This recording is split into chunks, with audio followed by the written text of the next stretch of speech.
Hey dog owners, I'm Kristen Mitchell, founder of Dogology, and today we are going to talk about some human foods that you should definitely be adding to your dog's bowl and some that they should never have because they are super dangerous.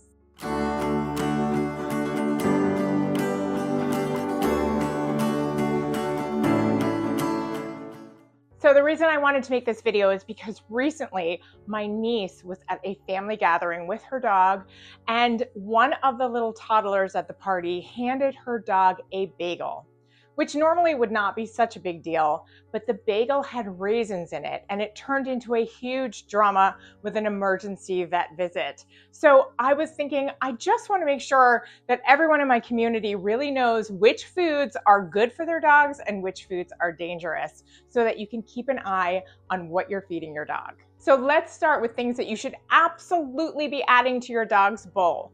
There are human foods that help your dog be so much healthier. So if you've heard about your gut biome, that's something that people are talking about a lot recently. It's your gut where all the bacteria lives and where your immune system really comes from, really lives and thrives in your gut.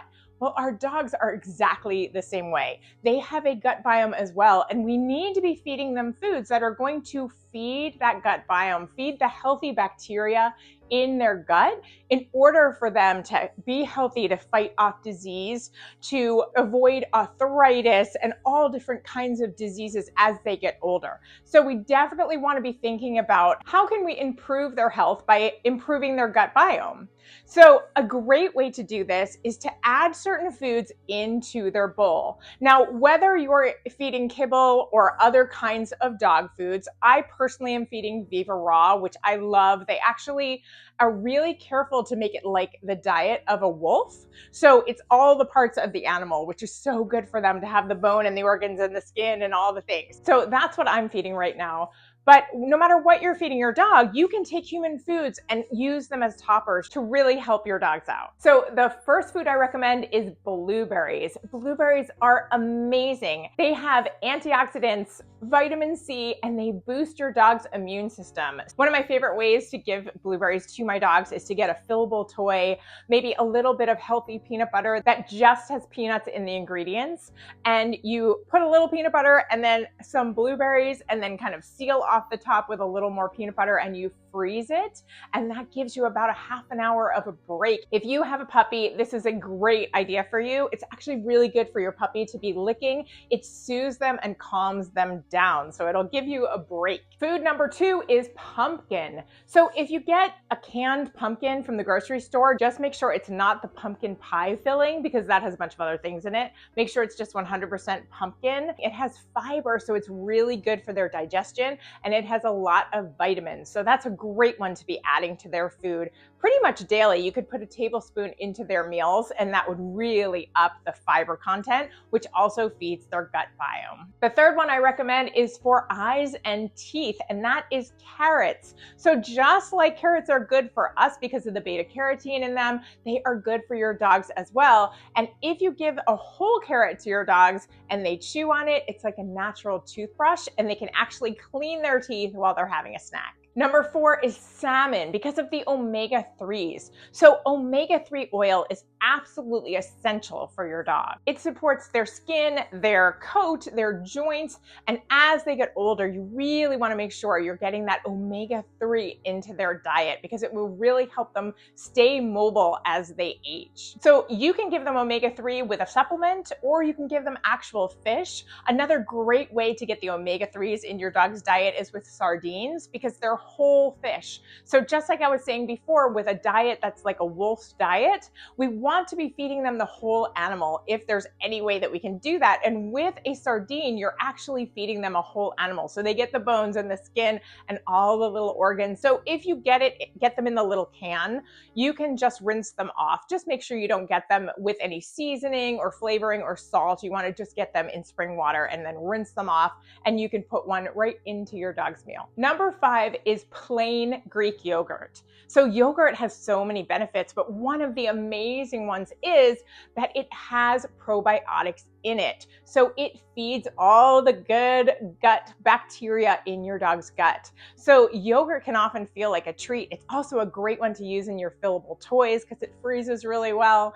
But you could just put a little scoop into your dog's food and then they get some probiotics to feed that gut biome. So a couple bonus ones, you can give them any kind of meat in their food. That really helps to up the nutrition in your dog's meal. So chicken, turkey, beef is amazing. That has a lot of vitamins and minerals in it. So go ahead, if you have leftovers, make sure that you rinse it off. Sometimes I cook my chicken with a little bit of paprika, but I rinse that off if I'm gonna give my leftovers to my dog. And my super bonus tip is something that I just started doing recently. It's actually something that my holistic doctor recommended that I do for myself, and then I started doing it for my dogs as well. And that is taking 10 or 12 vegetables that you don't usually eat, things that you don't usually reach for or that you don't usually give your dog, putting them in a food processor and just blending them together so that you have kind of a mixture of all of these different vegetables. And then I just put a tablespoon of that into my dog's meals. And that gives them so much variety, so much fiber, and so many nutrients that they need.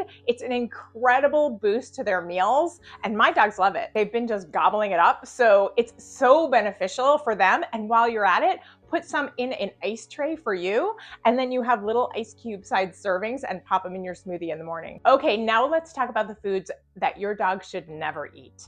The first one, raisins and grapes. Amazingly, this is one of the most toxic foods for dogs.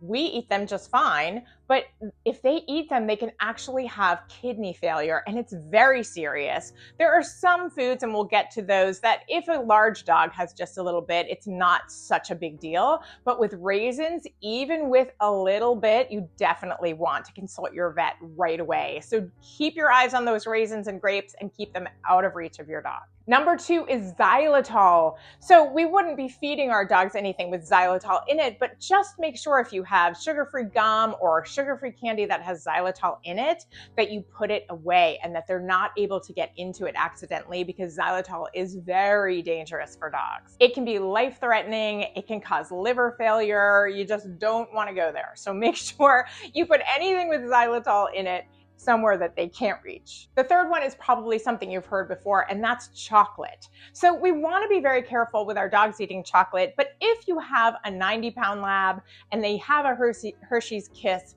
you don't have to panic. That will be okay. But if you have a smaller dog, if you have a puppy, or if your larger dog gets into your Halloween stash and he eats a lot of chocolate, then you definitely want to be concerned. You want to reach out to your vet right away. And I'll talk in a minute about a technique that you can use to help your dog if they eat something that they shouldn't eat. Number 4 is something that maybe you haven't heard so much about, and that is macadamia nuts. Even a few of them can cause vomiting, paralysis, and even death.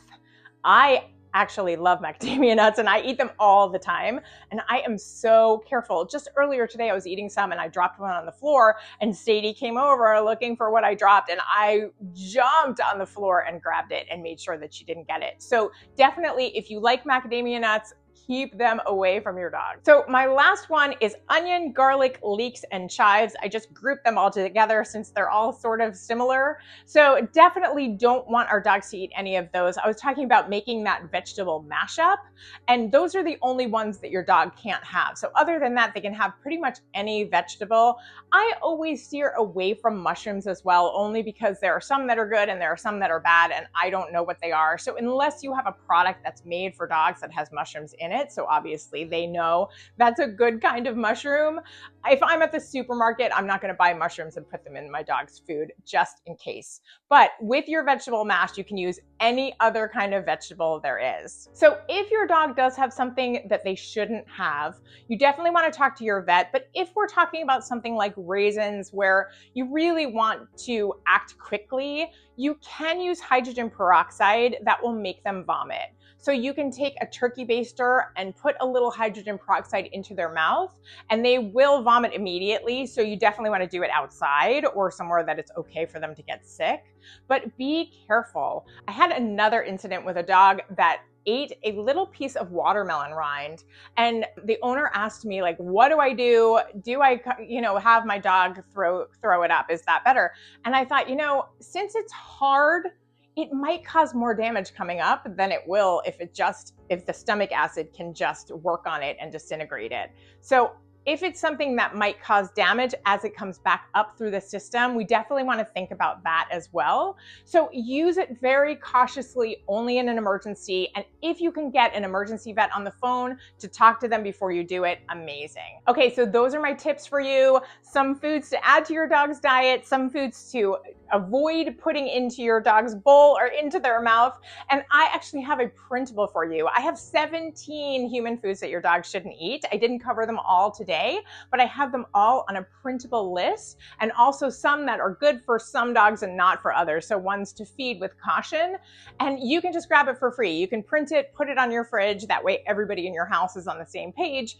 Everybody knows what they can feed the dog and what they can't feed the dog. So I'll just put the link in the description and you can grab your free guide there. Otherwise, let me know if you have any questions. Let me know if you try some of these things in your dog's food and how you do with it in the comments. I would love to know. Or if you have other experience with foods that you have added to your dog's bowl that's really helped your dog out, I would love to hear about it. All right, make sure you subscribe so you know when my next video comes out, and I will see you next week.